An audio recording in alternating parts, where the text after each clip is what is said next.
قُل لَّا أَقُولُ لَكُمْ عِندِي خَزَائِنُ اللَّهِ وَلَا أَعْلَمُ الْغَيْبَ وَلَا أَقُولُ لَكُمْ إِنِّي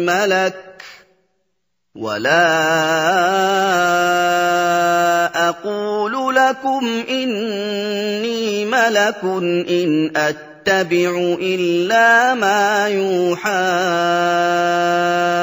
إِلَيَّ ۚ قُلْ هَلْ يَسْتَوِي الْأَعْمَىٰ وَالْبَصِيرُ ۚ أَفَلَا تَتَفَكَّرُونَ وَأَنذِرْ بِهِ الَّذِينَ يَخَافُونَ أَن يُحْشَرُوا إِلَىٰ رَبِّهِمْ لَيْسَ لَهُم مِّن دُونِهِ وَلِيٌّ وَلَا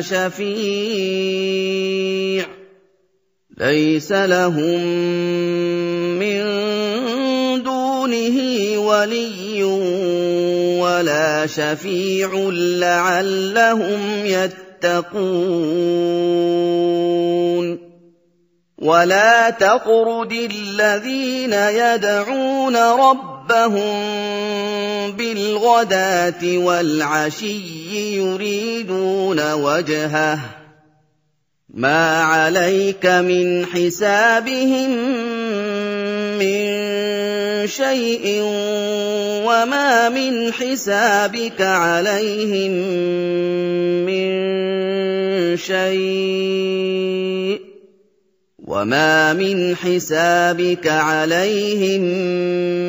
مِّن شَيْءٍ فَتَطْرُدَهُمْ فَتَكُونَ مِنَ الظَّالِمِينَ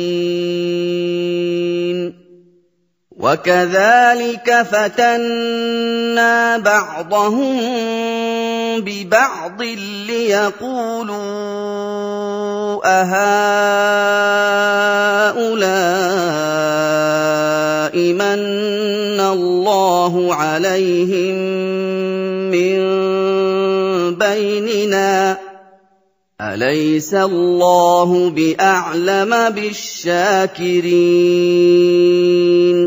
कह दो कि मैं तुमसे ये नहीं कहता कि मेरे पास अल्लाह ताला के खजाने हैं, और न ये कि मैं गैब जानता हूँ, और न तुमसे ये कहता हूँ कि मैं फरिश्ता हूँ। मैं तो सिर्फ उस हुक्म पर चलता हूँ जो मुझे खुदा की तरफ से आता है। कह दो कि भला अंधा और आंख वाला बराबर होते हैं, तो फिर तुम गौर क्यों नहीं करते? और जो लोग खौफ रखते हैं कि अपने परवरदिगार के रूबरू हाजिर किए जाएंगे, और जानते हैं कि उसके सिवा न तो उनका कोई दोस्त होगा और न सिफारिश करने वाला, उनको इस कुरान के जरिए से नसीहत करो ताकि परहेजगार बने। और जो लोग सुबह शाम अपने परवरदिगार से दुआ करते हैं और उसकी जात के तालिब हैं, उनको अपने पास से मत निकालो। उनके हिसाब आमाल की जवाबदही तुम पर कुछ नहीं, और तुम्हारे हिसाब की जवाबदही उन पर कुछ नहीं। बस ऐसा न करना, अगर उनको निकालोगे तो जालिमों में हो जाओगे। और इसी तरह हमने बाज लोगों की बाज से आजमाइश की है कि जो दौलतमंद हैं वो गरीबों की निस्बत कहते हैं, क्या यही लोग हैं जिन पर खुदा ने हम में से फजल किया है? खुदा ने फरमाया, भला खुदा शुक्र करने वालों से वाकिफ नहीं? وَإِذَا جَاءَكَ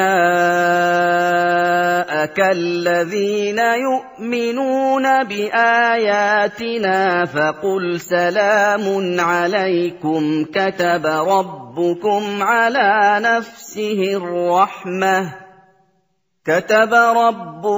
على نفسه الرحمة أنه من عمل منكم سوءا بجهالة ثم تاب من بعده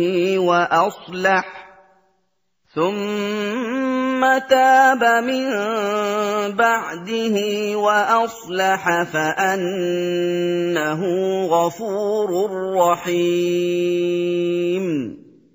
وكذلك نفصل الآيات ولتستبين سبيل المجرمين. قُلْ إِنِّي نُهِيتُ أَنْ أَعْبُدَ الَّذِينَ تَدْعُونَ مِن دُونِ اللَّهِ قُل لَّا أَتَّبِعُ أَهْوَاءَكُمْ قَدْ ضَلَلْتُ إِذًا وَمَا أَنَا مِنَ الْمُهْتَدِينَ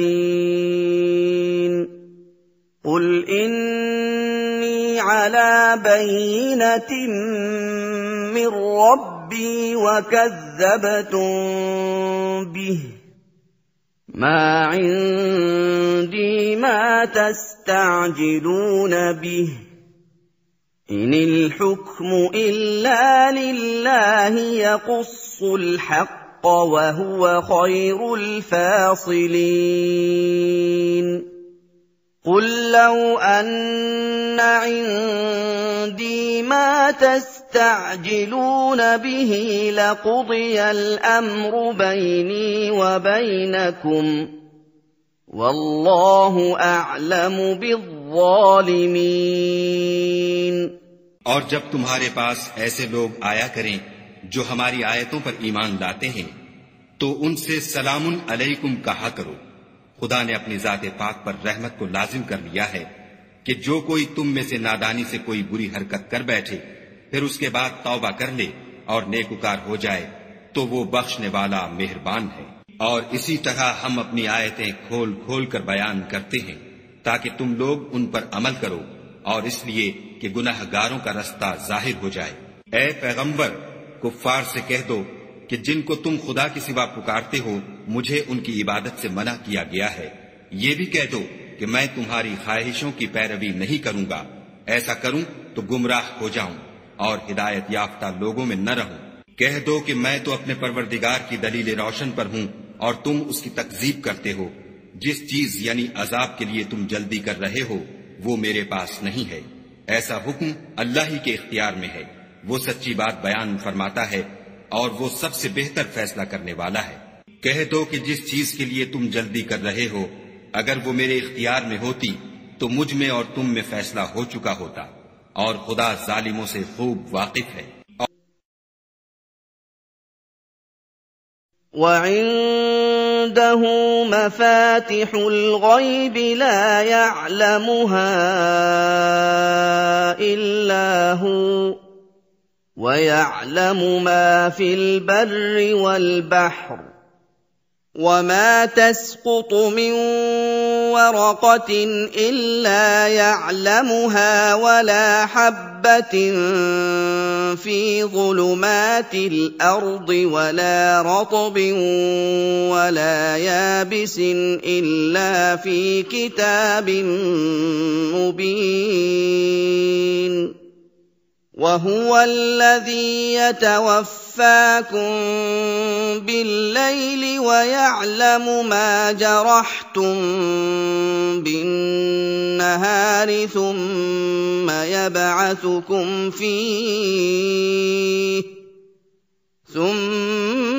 يبعثكم فيه ليقضى أجل مسمى ثم إليه مرجعكم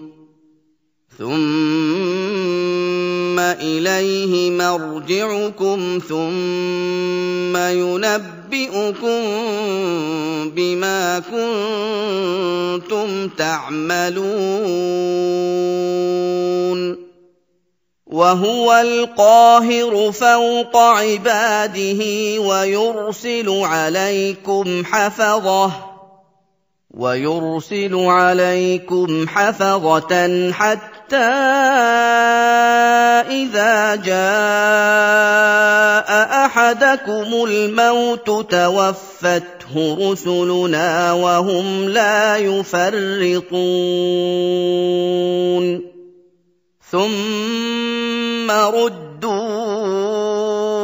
إلى الله مولاهم الحق ألا له الحكم وهو أسرع الحاسبين قل من ينجيكم من ظلمات البر والبحر تدعونه تضرعا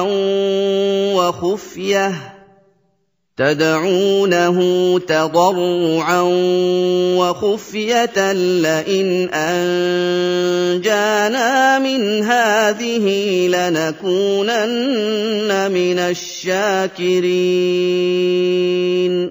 اور اسی کے پاس غیب کی کنجیاں ہیں جن کو اس کے سوا کوئی نہیں جانتا، اور اسے جنگلوں اور دریاؤں کی سب چیزوں کا علم ہے، اور کوئی پتا نہیں جھڑتا مگر وہ اس کو جانتا ہے، اور زمین کے اندھیروں میں کوئی دانہ اور کوئی ہری یا سوکھی چیز نہیں ہے مگر کتاب روشن میں لکھی ہوئی ہے. اور وہی تو ہے جو رات کو سونے کی حالت میں تمہاری روح قبض کر لیتا ہے، اور جو کچھ تم دن میں کرتے ہو اس سے خبر رکھتا ہے، پھر تمہیں دن کو اٹھا دیتا ہے تاکہ یہی سلسلہ جاری رکھ کر زندگی کی مدت معین پوری کر دی جائے. پھر تم سب کو اسی کی طرف لوٹ کر جانا ہے.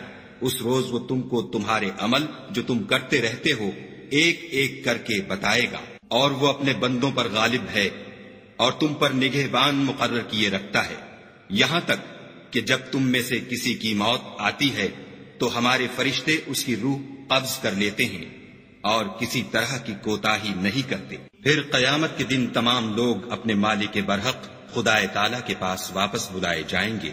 سن لو کہ حکم اسی کا ہے اور وہ نہایت جلد حساب لینے والا ہے. کہو بھلا تم کو جنگلوں اور دریاؤں کے اندھیروں سے کون مخلصی دیتا ہے جبکہ تم اسے عاجزی اور نیاز پنہانی سے پکارتے ہو اور کہتے ہو اگر خدا ہم کو اس تنگی سے نجات بخشے تو ہم اس کے بہت شکر گزار ہوں. قل اللہ ينجيكم منها ومن كل كرب ثم أنتم تشركون. قل هو القادر على أن يبعث عليكم عذابا من فوقكم أو من تحت أرجلكم أو يلبسكم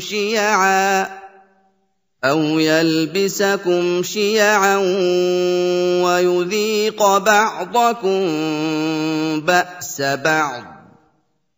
انظر كيف نصرف الآيات لعلهم يفقهون.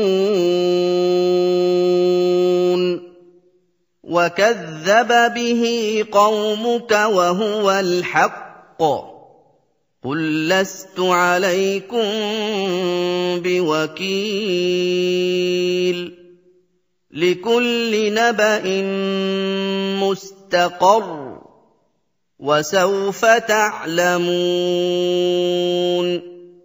وإذا رأيت الذين يخوضون في آياتنا فأعرض عنهم حتى يخوضوا في حديث غيره وإما ينسينك الشيطان فلا تقعد بعد الذكرى مع القوم الظالمين.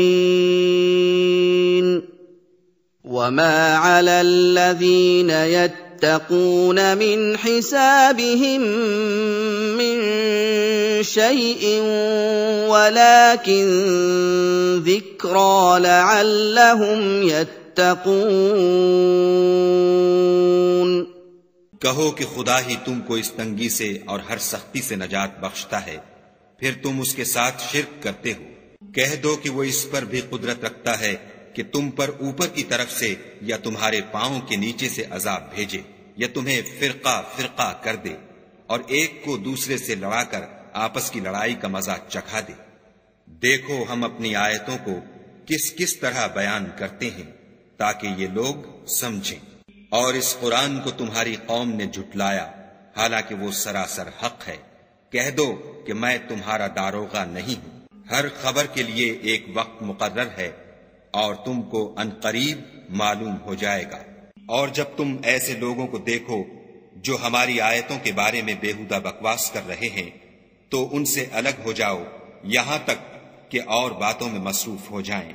और अगर ये बात शैतान तुम्हें भुला दे तो याद आने पर जालिम लोगों के साथ न बैठो, और परहेजगारों पर उन लोगों के हिसाब की कुछ भी जवाबदेही नहीं। وَذَرِ الَّذِينَ اتَّخَذُوا دِينَهُمْ لَعِبًا وَلَهْوًا وَغَرَّتْهُمُ الْحَيَاةُ الدُّنْيَا وَذَكِّرْ بِهِ أَن تُبْسَلَ نَفْسٌ بِمَا كَسَبَتْ لَيْسَ لَهَا مِن دُونِ اللَّهِ وَلِيٌّ وَلَا شَفِيعٌ لَيْسَ لَهَا مِن دُونِ اللَّهِ وَلِيٌّ وَلَا شَفِيعٌ وَإِن تَعْدِلْ كُلَّ عَدْلٍ لَّا يُؤْخَذْ مِنْهَا ۗ أُولَٰئِكَ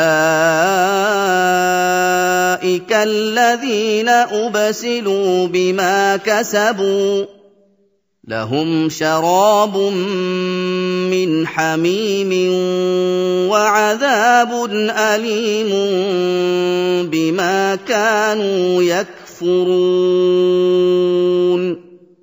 قُلْ أَنَدْعُو مِن دُونِ اللَّهِ مَا لَا يَنفَعُنَا وَلَا يَضُرُّنَا وَنُرَدُّ عَلَىٰ أَعْقَابِنَا بَعْدَ إِذْ هَدَانَا اللَّهُ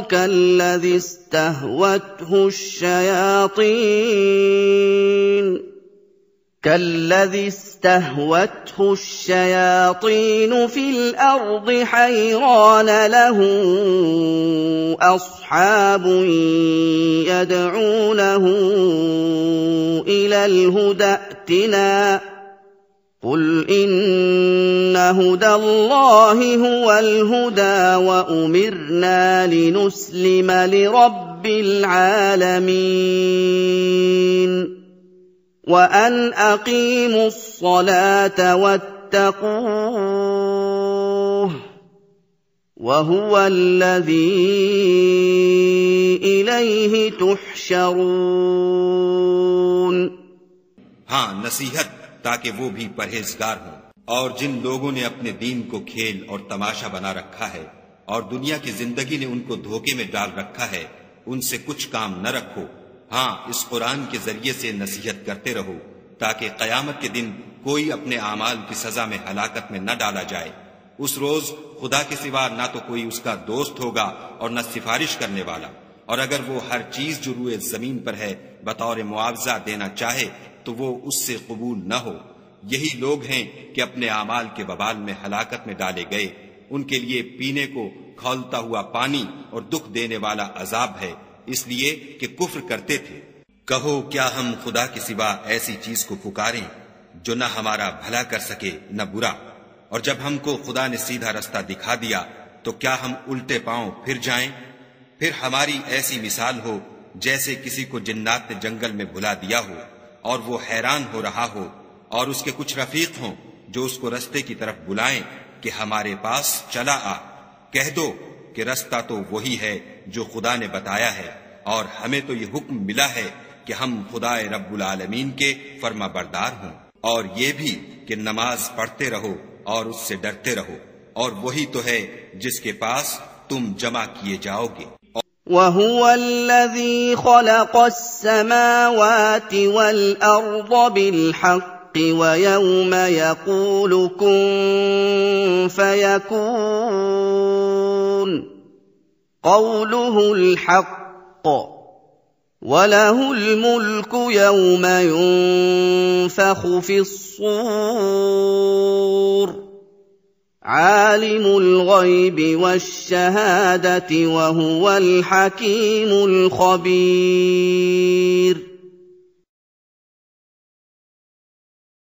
وإذ قال إبراهيم لأبيه آزر أتتخذ تتخذ أصناما آلهة إني أراك وقومك في ضلال مبين وكذلك نري إبراهيم ملكوت السماوات والأرض وليكون من الموقنين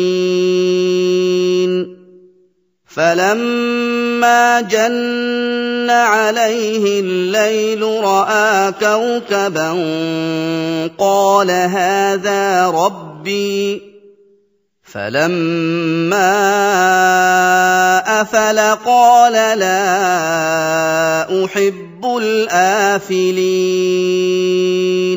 और वही तो है जिसने आसमानों और जमीन को तदबीर से पैदा किया है और जिस दिन वो फरमाएगा कि हो जा तो हश्र बर्पा हो जाएगा। उसका इरशाद बरहक है और जिस दिन सूर फूंका जाएगा उस दिन उसी की बादशाहत होगी। वही पोशीदा और जाहिर सबका जानने वाला है और वही दाना और खबरदार है। और वो वक्त भी याद करने के लायक है जब इब्राहीम ने अपने बाप आजर से कहा, तुम क्या बुतों को माबूद बनाते हो? मैं देखता हूं कि तुम और तुम्हारी कौम सरीह गुमराही में हो। और हम इस तरह इब्राहीम को आसमानों और जमीन के अजायबात दिखाने लगे ताकि वो खूब यकीन करने वालों में हो जाएं। यानी जब रात ने उनको पर्दे तारीकी से ढांप लिया तो आसमान में एक सितारा नजर पड़ा। कहने लगे ये मेरा परवरदिगार है। जब वो गायब हो गया तो कहने लगे कि मुझे गायब हो जाने वाले तो पसंद नहीं। فلما رأى القمر بازغا قال هذا ربي فلما أفل قال لئن لم يهدني ربي لأكونن من القوم الضالين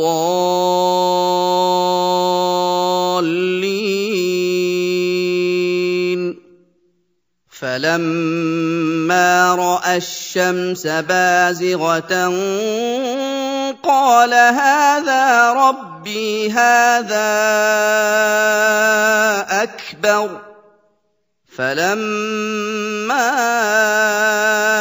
أفلت قال يا قوم إني بريء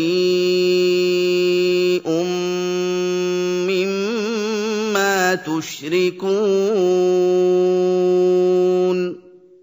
إني وجهت وجهي للذي فطر السماوات والأرض حنيفا وما أنا من المشركين وحاجه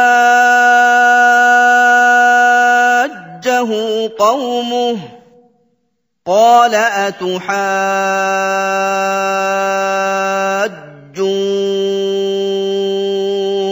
أتحاجوني في الله وقد هدان ولا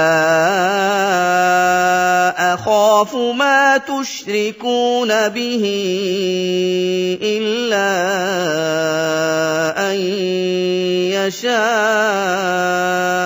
ربي شيئا وسع ربي كل شيء علما أفلا تتذكرون फिर जब चांद को देखा कि चमक रहा है तो कहने लगे ये मेरा परवरदिगार है।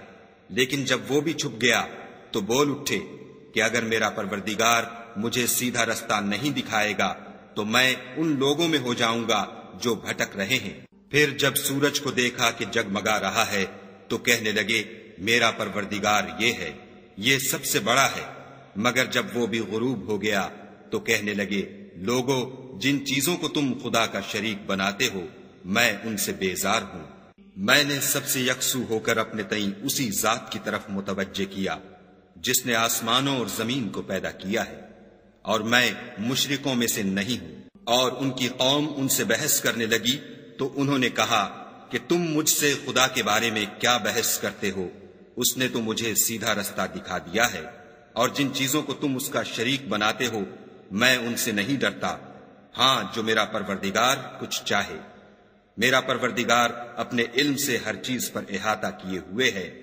क्या तुम ख्याल नहीं करते?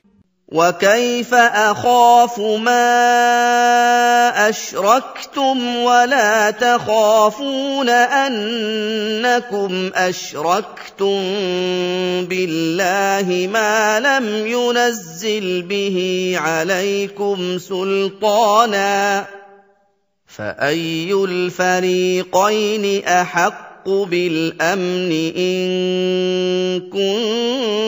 كُنتُمْ تَعْلَمُونَ الَّذِينَ آمَنُوا وَلَمْ يَلْبِسُوا إِيمَانَهُم بِظُلْمٍ أُولَٰئِكَ لَهُمُ الْأَمْنُ وَهُم مُّهْتَدُونَ وَتِلْكَ حُجَّتُنَا آتَيْنَاهَا إِبْرَاهِيمَ عَلَىٰ قَوْمِهِ ۚ نَرْفَعُ دَرَجَاتٍ مَّن نَّشَاءُ ۗ إِنَّ رَبَّكَ حَكِيمٌ عَلِيمٌ. وَوَهَبْنَا لَهُ إِسْحَاقَ وَيَعْقُوبَ ۖ كُلًّا هَدَيْنَا ۚ وَنُوحًا هَدَيْنَا مِن قَبْلُ ۖ وَمِن ذُرِّيَّتِهِ دَاوُودَ وَسُلَيْمَانَ وَأَيُّوبَ وَيُوسُفَ وَمُوسَىٰ وَهَارُونَ ۚ وَكَذَٰلِكَ نَجْزِي الْمُحْسِنِينَ. وَزَكَرِيَّا وَيَحْيَىٰ وَعِيسَىٰ وَإِلْيَاسَ كُلٌّ مِّنَ الصَّالِحِينَ. भला मैं उन चीजों से जिनको तुम खुदा का शरीक बनाते हो क्यों कर डरूं, जबकि तुम इससे नहीं डरते कि खुदा के साथ शरीक बनाते हो जिसकी उसने कोई सनद नाजिल नहीं की। अब दोनों फरीक में से कौन सा फरीक अमन और जमीयत खातिर का मुस्तहिक है? अगर समझ रखते हो तो बताओ। जो लोग ईमान लाए और अपने ईमान को शिर्क के जुल्म से मखलूत नहीं किया उनके लिए अमन और जमीयत खातिर है और वही हिदायत पाने वाले हैं। और ये हमारी दलील थी जो हमने इब्राहीम को उनकी कौम के मुकाबले में अता की थी। हम जिसके चाहते हैं दर्जे बुलंद कर देते हैं। बेशक तुम्हारा परवरदिगार दाना और खबरदार है। और हमने उनको इसहाक और याकूब बख्शे और सबको हिदायत दी, और पहले नूह को भी हिदायत दी थी, और उनकी औलाद में से दाऊद और सुलेमान और अय्यूब और यूसुफ और मूसा और हारून को भी। और हम नेक लोगों को ऐसा ही बदला दिया करते हैं। और जकरिया और याह्या और ईसा और इलियास को भी। ये सब नेकुकार थे। وَإِسْمَاعِيلَ وَالْيَسَعَ وَيُونُسَ وَلُوطًا ۚ وَكُلًّا فَضَّلْنَا عَلَى الْعَالَمِينَ. وَمِنْ آبَائِهِمْ وَذُرِّيَّاتِهِمْ وَإِخْوَانِهِمْ وَاجْتَبَيْنَاهُمْ وَهَدَيْنَاهُمْ إِلَىٰ صِرَاطٍ مُّسْتَقِيمٍ. ذَٰلِكَ هُدَى اللَّهِ يَهْدِي بِهِ مَن يَشَاءُ مِنْ عِبَادِهِ ۚ وَلَوْ أَشْرَكُوا لَحَبِطَ عَنْهُم مَّا كَانُوا يَعْمَلُونَ. أُولَٰئِكَ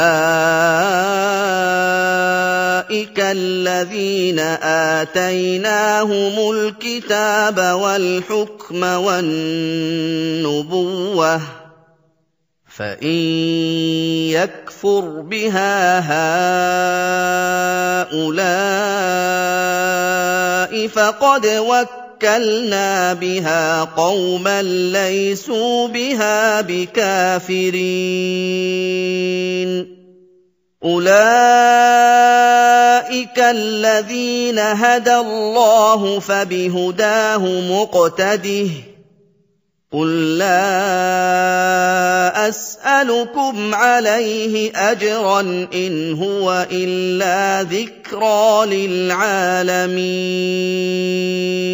اور اسماعیل اور الیسع اور یونس اور لوط کو بھی اور ان سب کو جہان کے لوگوں پر فضیلت بخشی تھی، اور بعض کو ان کے باپ دادا اور اولاد اور بھائیوں میں سے بھی، اور ان کو برگزیدہ بھی کیا تھا اور سیدھا رستہ بھی دکھایا تھا۔ یہ خدا کی ہدایت ہے، اس پر اپنے بندوں میں سے جسے چاہے چلائے، اور اگر وہ لوگ شرک کرتے تو جو عمل وہ کرتے تھے سب ضائع ہو جاتے۔ یہ وہ لوگ تھے جن کو ہم نے کتاب اور حکم شریعت اور نبوت عطا فرمائی تھی۔ اگر یہ کفار ان باتوں سے انکار کریں تو ہم نے ان پر ایمان لانے کے لیے ایسے لوگ مقرر کر دیے ہیں کہ وہ ان سے کبھی انکار کرنے والے نہیں۔ یہ وہ لوگ ہیں جن کو خدا نے ہدایت دی تھی، تو تم انہی کی ہدایت کی پیروی کرو۔ کہہ دو کہ میں تم سے اس قرآن کا صلہ نہیں مانگتا، یہ تو جہان کے لوگوں کے لیے محض نصیحت ہے۔